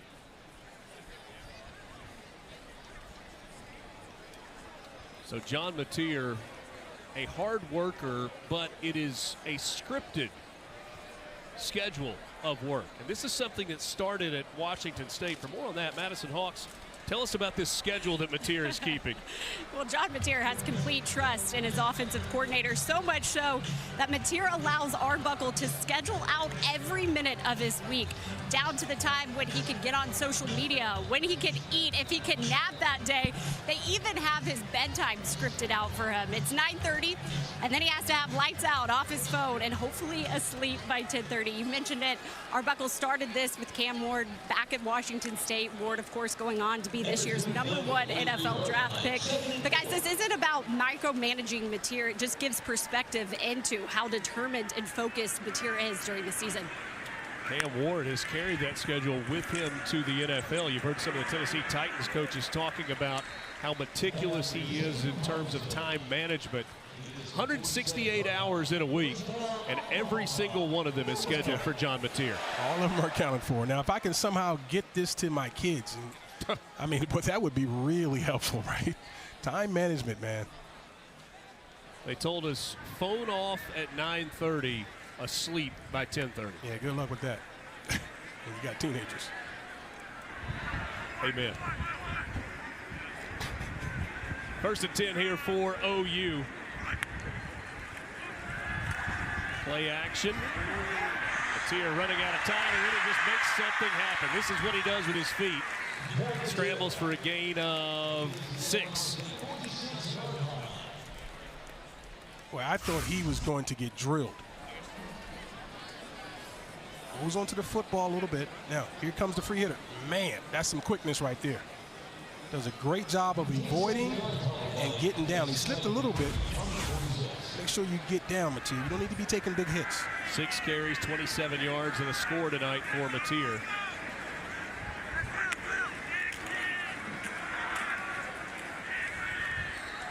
Third down coming up after a short gain there. Grant Steffen on the tackle. Missed last year with a torn pec muscle, which sounds really painful. It is. I've had one. And it is rough. 6'4", 275-pound senior. Transfer from Western Illinois. Large human being. Looking for a stop here on 3rd and 2. OU needs to get the ball across the 43. They'll go to the ground. It's Xavier Robinson, and he is going to be right at the line to gain. It's going to depend on the stop. Dexter Niekamp, the younger brother of Ty Niekamp, the second son on this team that is Travis Niekamp's offspring, on the tackle. 4th down and less than a yard. Dexter Niekamp redshirted a year ago. Talented young player. Mateer under center for the first time tonight. 1 hard count. Trying to get the Redbirds to jump. Will they run a play? I think so. into the neutral zone, but got him back, and a timeout taken by Oklahoma. Unable to get Charge timeout. the defense Oklahoma. to jump and make 30-second contact. timeout. So we'll see if they go for it here on 4th and 1, or if they decide to punt it away and make Illinois State go the long distance.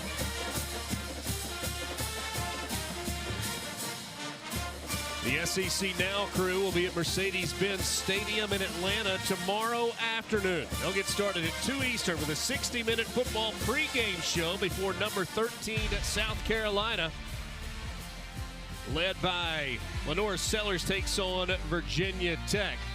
And don't forget, we will wrap things up tonight after the games with SEC football final. Dari Doring and Benjamin Watson will take you through the entire day on this opening day of Southeastern Conference football play. I would imagine they'll talk a little bit about John Mateer. Played well, as they should. Dari Noka, an Oklahoma native, and all-around good guy. I don't know how he deals with Doring.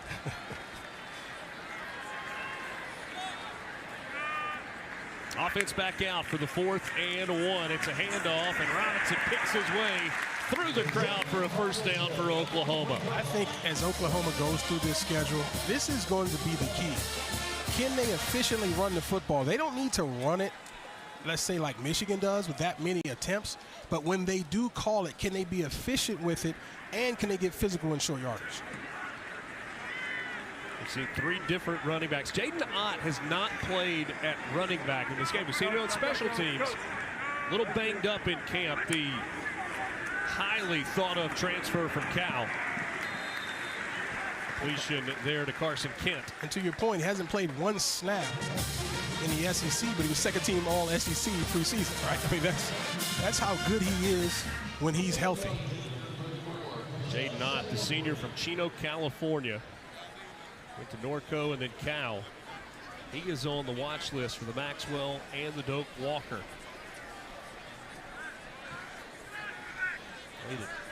Bishop Gorman. Vegas powerhouse. Powerhouse. DeMarco Murray went to school there. His coach. Mateer, flags come in. Probably a hold. No doubt. Mateer lets it fly, and that ball is incomplete, but another flag comes in, and Offset. so we'll just do it all over again. That play didn't happen, folks. That was virtual. You can never make an assumption, and I don't know that, I guess it was the safety there for Illinois State saw it, but he's better off allowing that catch to happen. How about that? I mean, it's tough. His instincts take over. I mean, There are fouls by each team on the play. Holding, number 70, offense. Pass interference, number 4, defense. Those fouls offset, replay first down. But I can guarantee you, if he just stops and lets that play happen, he'll be trotting off the field because no defense coordinator wants to see that. Here's the hold. That's a tackle, really. Nice job there. Jamarcus Smith getting the pressure, and there's just a little early. You know, sometimes officials get unfairly chastised. Sometimes it's fairly. They got both of those right. No doubt on either of those. Mateer to the air. Quick hitter to the outside for a first down. RPO action there. Run pass option. Stick the ball in the belly. If you like the look on the outside, you get the ball out of your hands quickly and accurately. Tough to defend. 3 quarters in the books in Norman, Oklahoma. OU trying to win the season opener. They lead it 21-3 as we head to the 4th. We're back after this.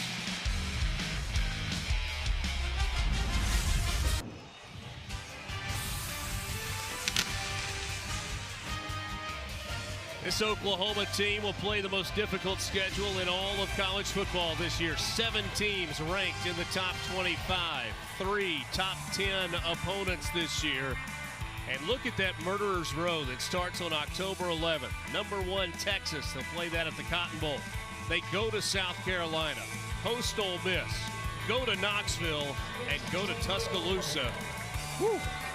Sooner fans got to be like, are you serious after last year's? But here's the difference, though, partner. Last year they had 3 home games in the conference. This year only 3 Road games, true road games in conference. Matier lets it fly across the middle, caught into the end zone. Keontez Lewis, touchdown Sooners.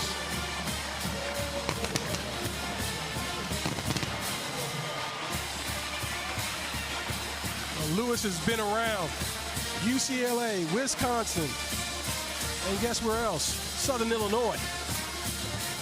A big season a year ago for Lewis at Southern Illinois. Had 49 catches,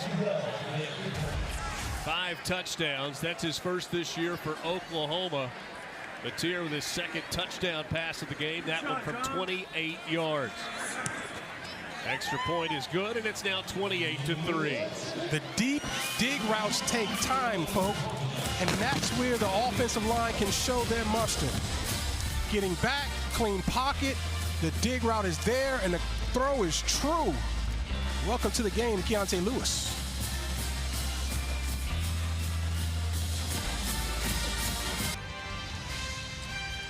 This is the SEC on ESPN. A Saturday night in Norman, Oklahoma, the season opener.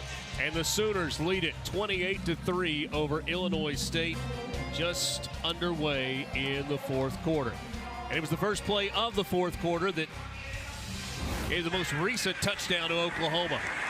After a couple errant throws, he got back to his playmaking ways. Talking about John Matier, of course. And there's the dig route that looks so pretty because the pocket was clean. It's clear to me that when you give John Matier time, he's surgical with the football.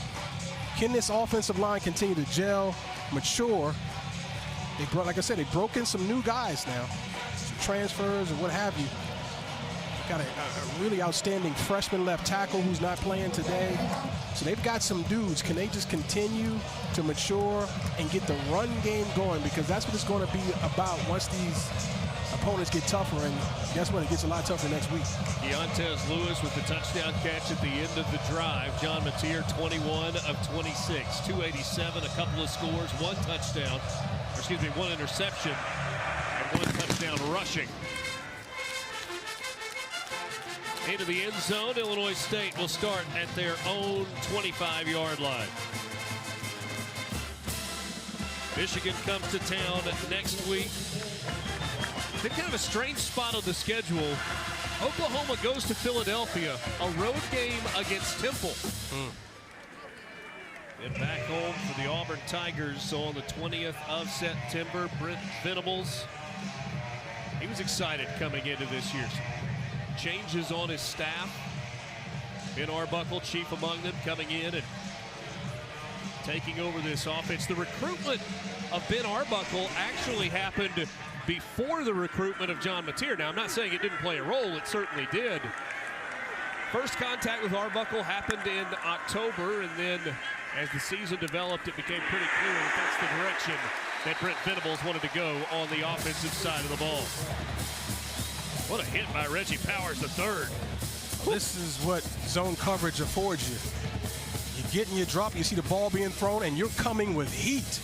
That is a beautiful tackle. Got his head out of it, all shoulder, ran his feet on contact. That's a coaching clinic on how to tackle in the open field. But back to your point, though, you're living right when you go hunting for an offensive coordinator and you come up with a superstar quarterback to boot, right? No question. Faked it to right, the pass incomplete. We have not seen Tommy Rittenhouse since what appeared to be a shoulder injury. Madison told us earlier when he came out of the tent, threw the football a few times, gave the thumbs up signal to his coaches, but there was healthy perspective from this Illinois State coaching staff coming into this ballgame. They recognize that from a talent standpoint, they're nowhere close to Oklahoma. Said they wanted to see disciplined football, wanted to see their team play hard. But if you look at this Illinois State team and kind of the way that they've carried themselves, the way they've played in this game, it's going to be a good team in the FCS this year. And I guarantee you when Missouri Valley foes watch this tape, they're going to be impressed. I mean, you've seen, and we've done games where the FCS team literally falls apart. That's not happening right now. And the way you talked about the things they were looking for, they wanted to play Illinois State football, their brand. Smart, tough, don't beat yourself, and they've done that for the most part. You want to know about the Missouri Valley? Look at that note at the top of the graphic. 14 straight championship game appearances from various teams from the Missouri Valley Conference. Now, a lot of those, North Dakota State, South Dakota State's had a heck of a run. Satania tiptoeing the sideline, turns that into a good return. Will we continue to see John Mateer, or might it be time for Michael Hawkins? I think this should probably be his last series. I'm sure they want to finish this with a score to take him out feeling good about it. But back to Rittenhouse, I'm okay with them not letting him back in the ball game. Sometimes one of the biggest things a coach can do is protect players from themselves. They know that the number one thing is the Missouri Valley and the FCS playoffs, and so there'll be brighter days ahead for this team in white. Brock Spack told us, he said, look, he said, we're going to play a lot of second team and third team guys throughout the course of this game tonight. Because if we want to be playing in December and January, we've got to be as healthy as possible when we get there. And Jay nodded to the game. Yeah, how about that for the first time? But and look how hard they continue to play. You're talking about this Illinois State defense. Ty Niekamp back in the ball game. Right. Talked about his toughness and leadership. He says he prides himself on out-preparing everybody. He may not be the biggest, fastest, whatever, but no one's going to be more ready to play on game day.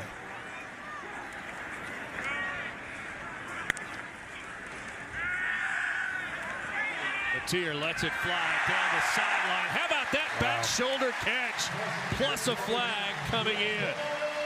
Keontez Lewis on the reception. Kuba was in his back pocket and I think interfered on the play.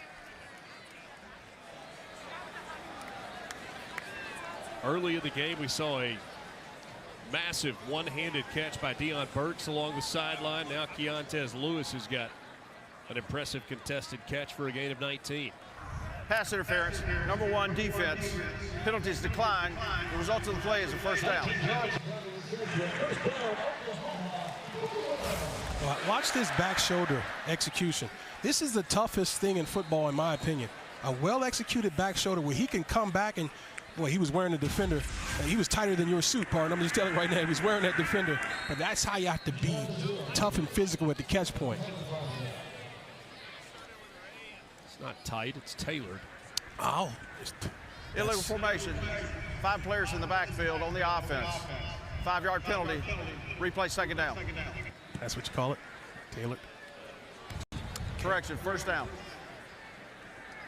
I'm okay with that. I'll accept that from you.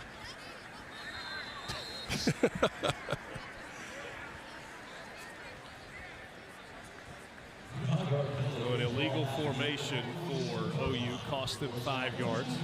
You get a look at Ben Arbuckle. Talking about that schedule for Oklahoma, one of 4 teams in the country this year that will play 7 teams ranked in the preseason top 25. The other 3 also in the SEC. Swing pass, that was incomplete, intended for Jay Knott. Be underthrown a little bit. So ESPN's FPI says it's the most difficult schedule. Texas, Alabama, LSU all in the top 10. They've also got games against number 13 South Carolina, number 14 Michigan, number 21 Ole Miss, and number 24 Tennessee. I push back on that preseason tough stuff. There's someone in the top 10 right now, I guarantee you, who doesn't belong there. We just don't know who it is. So every year is a little bit different. Probably Alabama, since they got beat by 2 scores today. There you go. Chuck Molina smiled when I said that. He's an Auburn man through and through. But yeah, I just, you know, it's fun for us.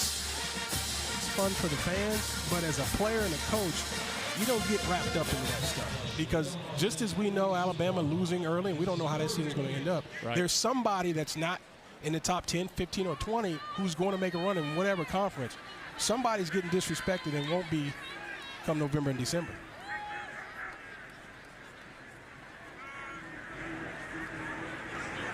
Robinson back in at tailback. 3rd and 8. Mateer sidearm delivery. He gets it to Robinson, who sidesteps a man to the 40. He's going to be 2 yards short of the first down. And an injured player, that's Chadwell Nakuba, who is down on the play. And this is the thing that Illinois State wanted to try to avoid, injuries. You've seen Tommy Rittenhouse leave the game. You saw Ty Niekamp leave the game but come back in. And now the starting corner, Nakuba, down and kind of favoring that right arm. With the break on the field, we'll take one as well. 4th and 2 for Oklahoma when we come back.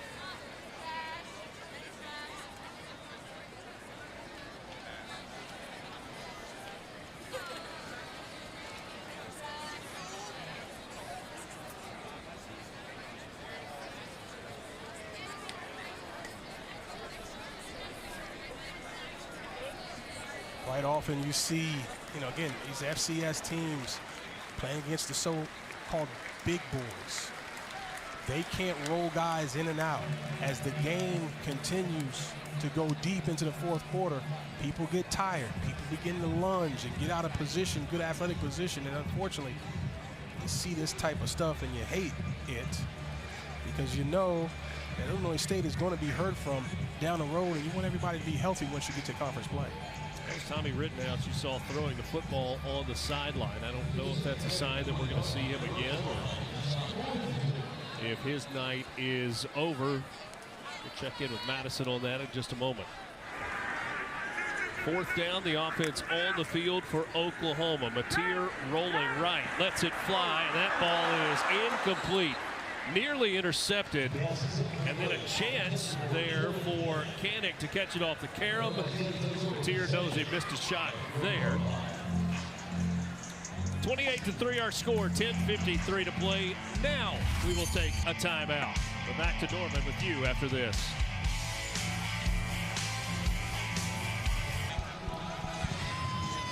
One week from right now, it's a top 25 matchup here in Norman. Number 14, Michigan. Number 18, Oklahoma.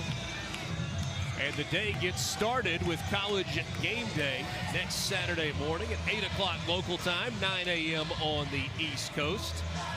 And what a Saturday it's going to be. It'll be the 2nd meeting ever between Oklahoma and Michigan. The first one, the Orange Bowl.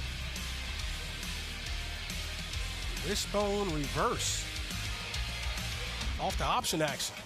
I mean, that's cutting edge play calling. Back then, yes. Oklahoma a win over Michigan in that 1976 Orange Bowl following the 1975 season. After the turnover on downs, it is Illinois State. Seth Glatz getting his first carry of the game.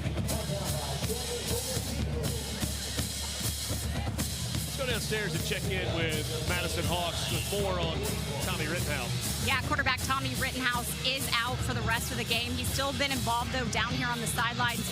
He was watching film with backup quarterback Beckham Pellet, walking him through the way different defensive coverages are playing him. Obviously, a huge blow for the Redbirds offense to be without Rittenhouse, but will allow him a little bit more rest before next week. That's smart to me. You just got to know when to hold him, know when to fold him, right?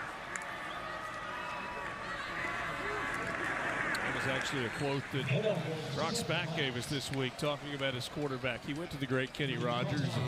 He gave us a little more than that. He was talking about the style of play for Rittenhouse, not putting his body in danger. And look, the injury tonight had nothing to do with his style of play. It was a big hit. But he said, know when to hold him, know when to fold him, know when to walk away, and know when to run. That's right. You know, if you got R. Mason Thomas bearing it, you better run, pal. And run it's fast. Time. Oklahoma's defense tonight has allowed a grand total of 132 yards.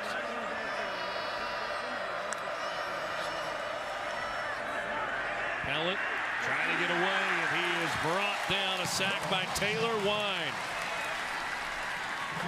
And that's unfortunate because this offense had gone over 100 yards rushing before that play. They're not going to subtract that from the rushing yards.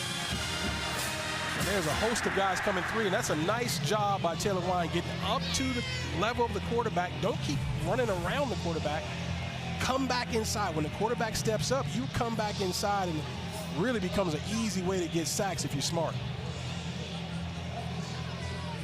So the punt team onto the field for Illinois State. Isaiah Satania III once again back to return the punt. The transfer from Arkansas. Busy tonight. He's going to call again for a fair catch. He'll make it at the 25. And that'll take us to a timeout. Oklahoma in front and in control. 28-3 our score.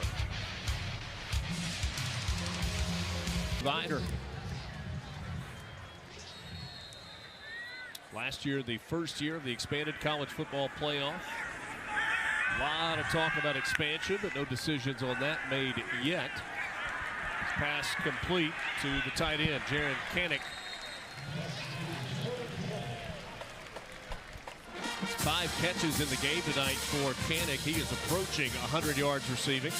John Mateer is still in the game, and honestly, I'm not sure why.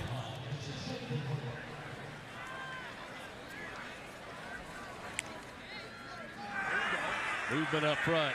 Chance for a free play, and it's complete out to the 45, maybe 46-yard line. There's a flag on the far side of the field. Looked like they had Illinois State in the neutral zone.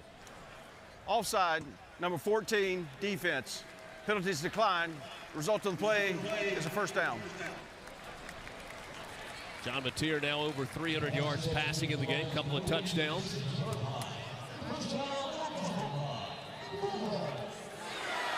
"26 completions is a career high for John Mateer. He is 26 of 33 tonight and back to the air. And so now he's got a new career high with 27 completions. Deion Burks on the catch, Travell Mullen on the tackle. Total command in this offense. And the offensive line now has completely taken over the game. You're not seeing the pocket penetrated. So he's able to sit back, be comfortable. And when he's comfortable, the ball is going to be accurate.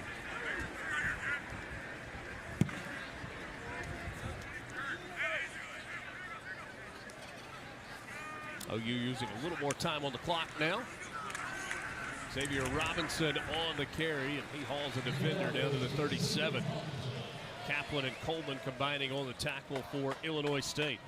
OU going with 12 personnel, putting 2 tight ends in the game. I really would like to see them establish a smash mouth running game, because it's just going to make this offense a lot tougher to stop. If you can be, again, efficient running the football with how this passing game is designed and with your quarterback being an all-star type player, really, really tough to stop.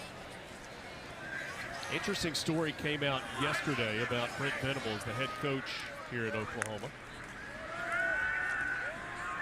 It's here, plenty of time, unloads across the middle of the field. That's another catch. Down close to the 20-yard line, Keontez Lewis. Tier wants to go fast. There's a player down on the field for Illinois State. Another deep dig. Again, you can see how long the route takes. If you give them time, those digs are really tough to defend because the defender's going to be in chase mode.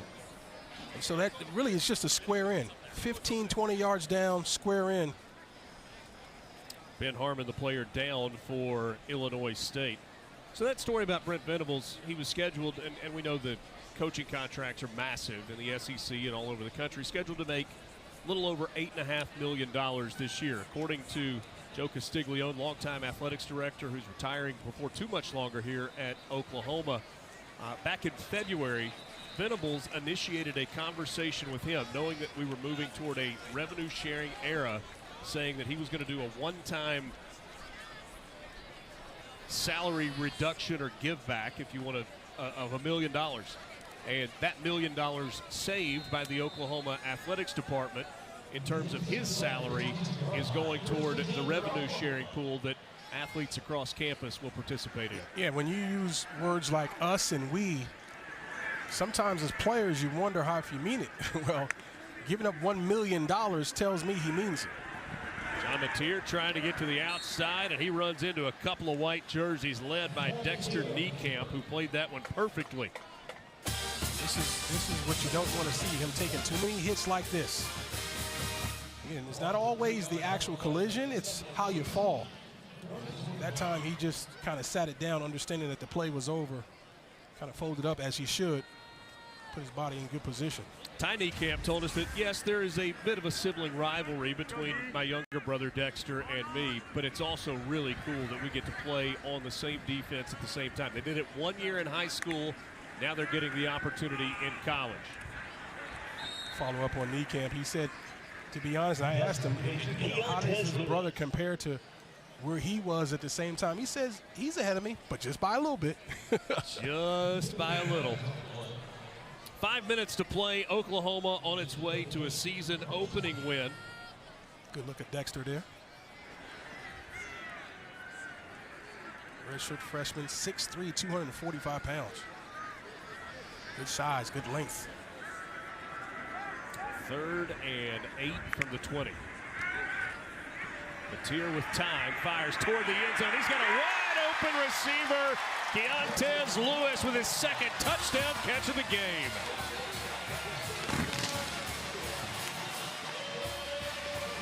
DB fell down on the route, tried to stay in coverage with Lewis. Pitch and catch, Mateer and Lewis for the second time tonight. 392 passing yards, a new career high for John Mateer. That was his 3rd touchdown toss. Nothing special about the route, just a go route. Just running down the field and asking your quarterback to throw a catchable ball. Obviously, when the DB falls down, it makes it a lot easier. But watch him let his legs go dead. See, that's smart. Before he fell down in the middle of the field, I didn't like that too much. But when you're in the end zone, let your legs go dead. Don't try to toe tap. Now 35-3.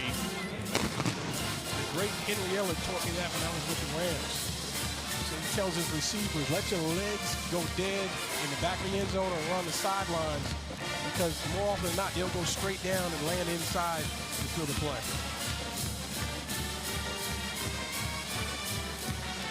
Would think that the night is probably over for John Mateer, but we'll see. 30 of 37, 392, 3 scores, had 1 on the ground as well. When Brent Venables and this Oklahoma staff go back and they watch the tape of this game and they're evaluating, what are they going to see? Well, I think they're going to be happy with Mateer. I think they're going to be happy with the pass blocking of the offensive line, and they've got dynamic receivers who can go. I think one of the things they're not going to be completely happy with is the run game. I think they could be more efficient. You would think that they would be able to sort of run the ball down the throat of this Illinois State defense, and that hasn't happened. And so I keep harping on it. They're going to have to be balanced next week. They're not going to just be able to drop back and throw the football against a Michigan defense who's as talented and disciplined as they are. You got to be able to do both. 100 yards rushing tonight for Oklahoma. I think the same can be said defensively. I think they could be better defensively against the run.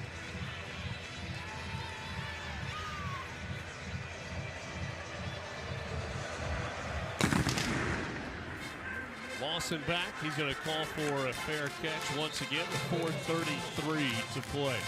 But Mateer is as advertised. Yep. He is what I saw on tape. Obviously, the opponent is not quite up there, but he's looked really good.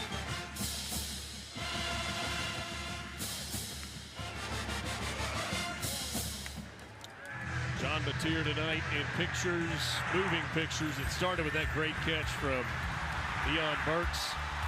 We saw Mateer make plays with his legs. We saw him make throws on the run. In this second half, he's been able to stay in the pocket a lot. He had the scoring touchdown when he slipped inside the pylon. What do I call him, partner? Triple threat. Triple threat, I believe. Right, yeah. One area that I would think that Oklahoma's coaches are going to be proud is with the performance of the defense tonight. Brent Venables told us, he said, from our very first recruiting class, we've got 6 to 7 guys that are still part of this defense. And having that core, that veteran core, he thinks gives them a huge advantage this year. No question about it. And they're deep up front, and that's where it starts. This is a very fun defense to play in if you're a defensive lineman, because they're not going to ask you to stay on blocks and hunker down and let linebackers make plays. No. Everybody has the opportunity to make plays when the ball snaps.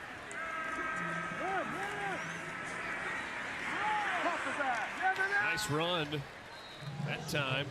Omarion Robinson on the tackle and Seth Glatz. Again, I just think he's going to find some good coaching tape, cut-ups we call them, of some runs that you would think should not be happening. And so, is it a fit problem? Is it, I doubt it, but is it a getting blocked and can't get off problem? My guess is it's a fit problem with some of these gashing run plays.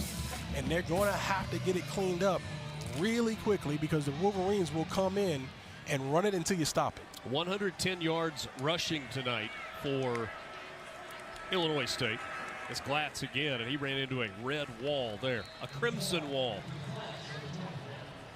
Flip side of that is, though, only 34 yards allowed through the air. Yeah, that's unbelievable, really.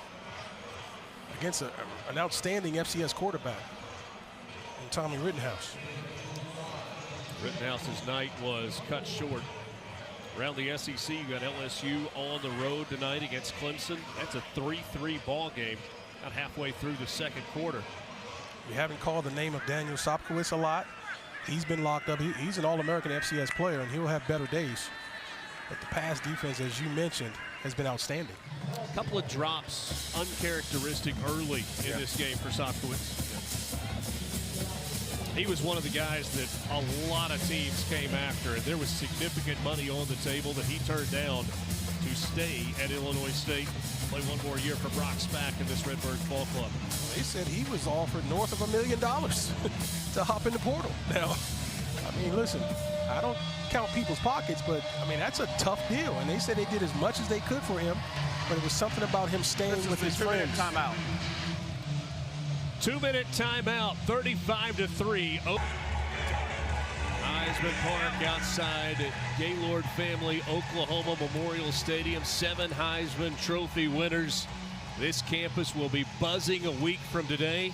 It all starts with College Game Day next Saturday morning, 9 o'clock Eastern, live from right here in Norman, Oklahoma. And then there's the game that night as well. The Big Ten and the SEC, Michigan and OU for just the second time ever. That is next Saturday night. 35-3 our score. 2 minutes to play. 3rd and 5 here for Illinois State. Pellin replaced Rittenhouse after the injury earlier in this ball game. On the ground, Glatz going to pick his way to the 45. Short of the first down will bring up 4th and 3. I would assume that the offense would stay on the field here. Thinking about it.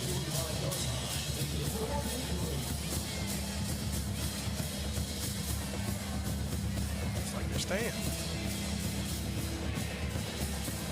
Going to be just over a minute left when this ball is snapped. 4th and 3 for Illinois State. Unless Brock Spack chooses to take a timeout. He's standing on the sideline with an official right next to him.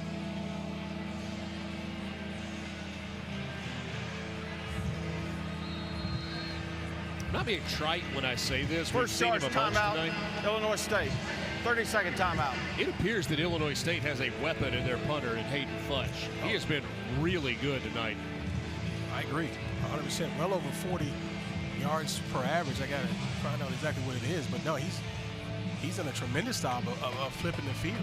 He has averaged 43. There you go. As long as 50. 3 of his 8 punts have been down inside the 20-yard line, and 2 of them inside the 5. Yeah. So there have been multiple phases where they've at least been even with Oklahoma, and I'm just telling you that bodes well for these guys and the rest of their schedule. So after the timeout, Futch will come on to punt one more time. Isaiah Satania III. Catch a punt for the 9th time tonight. It's a driving spiral. Satania calling for a fair catch. How about a 4th punt inside the 20 and a 3rd inside the 5? Wow. That's terrific. First game, too. Now, think about that. Special teams is usually one of those phases where you can see bonehead plays and screw-ups. Oh, no, not for the Redbirds. It's outstanding.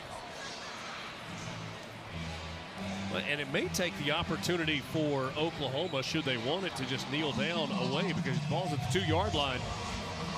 You have to hand it off and try and give yourself a little bit of breathing room.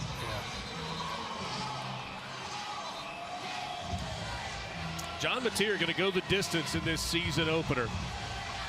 65 seconds remaining on the clock. Sold out crowd tonight, the 160th consecutive sold out. And some scattered empty seats throughout the course of the ball game. Xavier Robinson is in. Mateer from the shotgun. Robinson picks his way out to the 4 for a gain of a couple. They'll have to run one more play. This could be a kneel down here if they wanted to.